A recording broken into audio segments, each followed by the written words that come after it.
Hi bold bakers, as you can see I'm here with Olivia Crouppen, my alternative baking expert, and she is going to show you how you can make an incredible vegan cheese. Take it away, Liv. Thanks, Jams. If you're vegan or you're cutting down on dairy, you no longer have to say goodbye to pizza, tacos, or even grilled cheese sandwiches. My homemade dairy-free cheese is perfect for spreading on crackers and snacking, or dolloping and melting on all of your favorite savory dishes. Made in the blender in just minutes, you too can make this cheese easily at home. Okay, so to start off our vegan cheese, we're going to be using soaked cashews. These are raw cashews that I've soaked overnight in some hot water. You don't have to soak them that long. You can do it for just an hour if you want, but it's super important not to skip this step. Soaking the cashews is what's going to help them to break down and make our cheese really, really creamy. If you happen to be allergic to cashews or you don't like them so much, totally fine. You can go ahead and use almonds. I personally like to use cashews here because they're a little more neutral, so then we can flavor the cheese as we like. So we're just going to get this into our food processor. Okay, so the next ingredient that we're going to get into our food processor is tapioca starch. I love to work with tapioca starch. You might have seen me use this in my 3-ingredient flatbread. In that case, it added almost like a gluten effect to the flatbread. In here, what it's going to do is create that stretchy, stringy cheese. Next up is coconut oil. I love coconut oil. As you guys know, this is a really good source of healthy fat, and it's going to make our cheese nice and rich.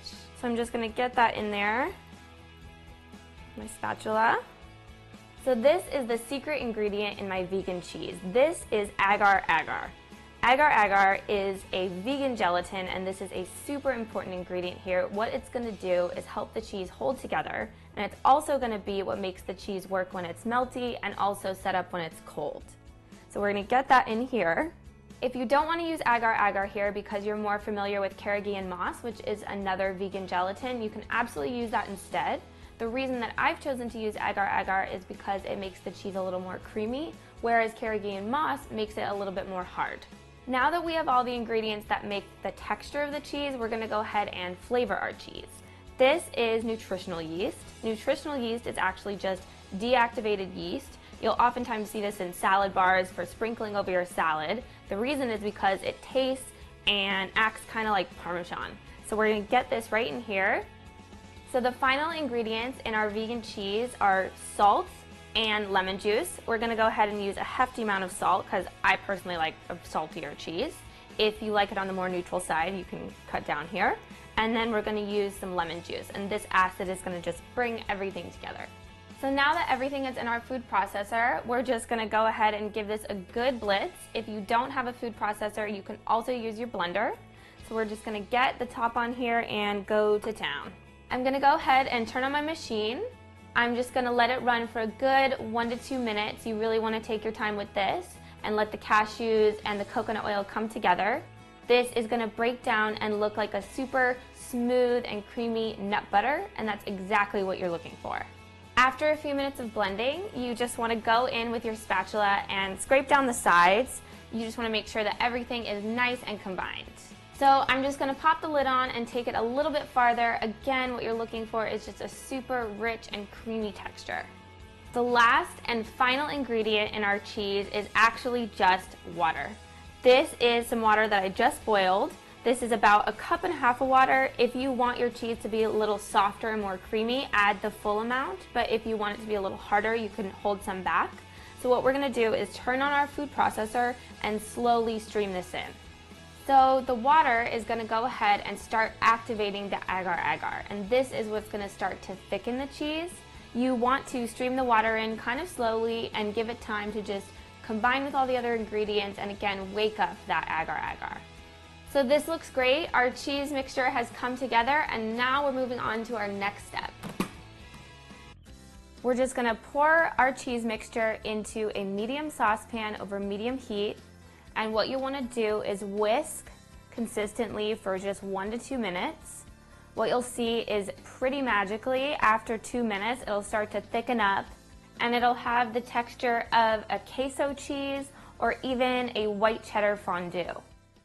Okay, so now that our cheese is cooked, you can totally enjoy it like this. It's super rich and cheesy and gooey, but I'm going to show you how to turn this into a hard cheese.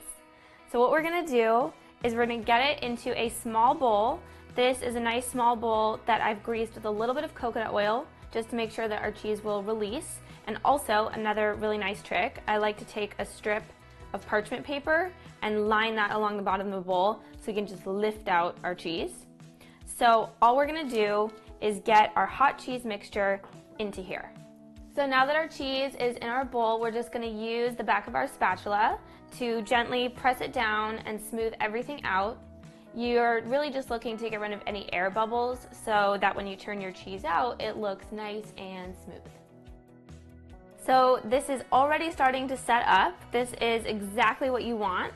So from here, all we're gonna do is get this into the fridge. You wanna let this chill for at least one night, and then the next day you can unveil your vegan cheese. Check this out. This is the cheese that I made yesterday. As you can see, it's set up and it's nice and firm. So all that we're gonna do is turn it out onto our plate. So you'll see this is super easy. We're just gonna use the parchment paper to lift the cheese. Look at that. And then get it onto our little plate situation with cheese and crackers. Ta-da! Check out the finished cheese. I love it when it's hot. I love it when it's cold. So all that's left to do is give this a try. I cannot wait to slice into this. I've got some crackers here. I think I know someone who might like to give this a try. This is for you. Thank you. You know, I've never had a vegan cheese before. Well, tell me, if you didn't know that it was vegan, would you ever be able to tell? No, honestly, no. I haven't tried really it good. either. It's really good. And it's salty. It has the texture of a spreadable cheese. Almost like a rindless brie. Rindless brie. Rindless brie. Rindless brie. Honestly, it really does have the flavor and texture of a brie. You guys are going to love this. I can't wait for you to give this vegan cheese a try. The recipe is on biggerbolderbaking.com.